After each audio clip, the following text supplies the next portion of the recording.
All right, here we are, example 2 in Algebra 2-9, adding and subtracting radicals.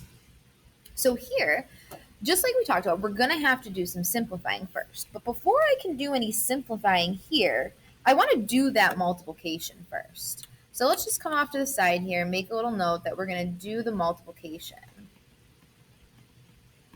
first. Then we'll simplify. All right, so, okay. So coming back to my example, I'm multiplying. So remembering when I'm multiplying, I'm just multiplying those corresponding pieces. So the -4 times the 15 is going to give me 60, I believe, negative. So I'm just going to write this out, -4 times the 15. And then I'm going to do the square root of 20 times the square root of 30. All I'm doing here is using the associative property to move things around and group them together differently. Also, I'm using the commutative property as well to move them around. The associative I'm changing with the groupings. So -4 times 15 is -60. And the square root of 20 times the square root of 30 is the square root of 600. 20 times 30 is 600. 2 times 3 is 6. I don't need to check that. And then we can carry down our 35 square roots of 294. So now we can go do some simplifying. Square root of 600, perfect square factors of 600. Well, I don't know about you, but immediately when I'm dealing with 600, the first thing that's coming to my mind is 6 times 100.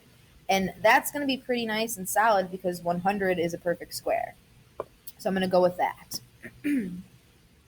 So -60, I'm breaking the square root of 600 up into the square root of 6 times the square root of 100, keeping that plus 35. And now I'm going to look at my factors of 294.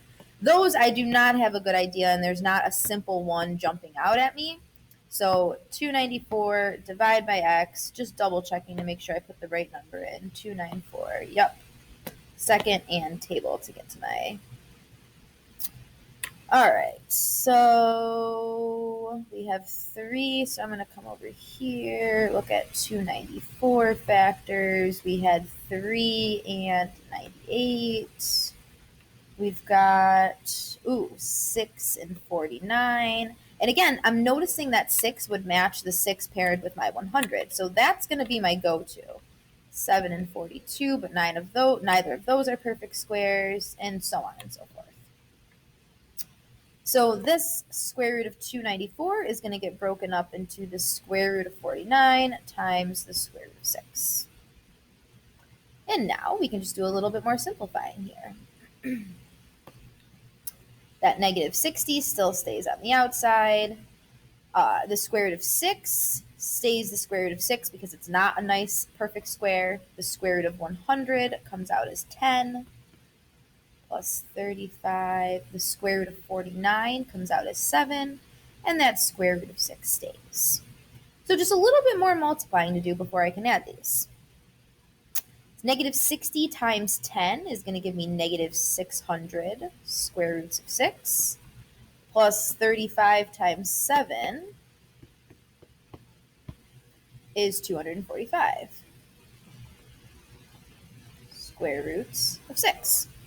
Now, once I did all that multiplying and simplifying and whatnot, now I've got 2 pieces that have that same radicand, that same number, that square root of 6. So now I can add them. -600 plus the 245. So 245 minus that 600 is going to give me -355 square roots of 6 as a final answer. So a little bit of simplifying to get there, but not too bad.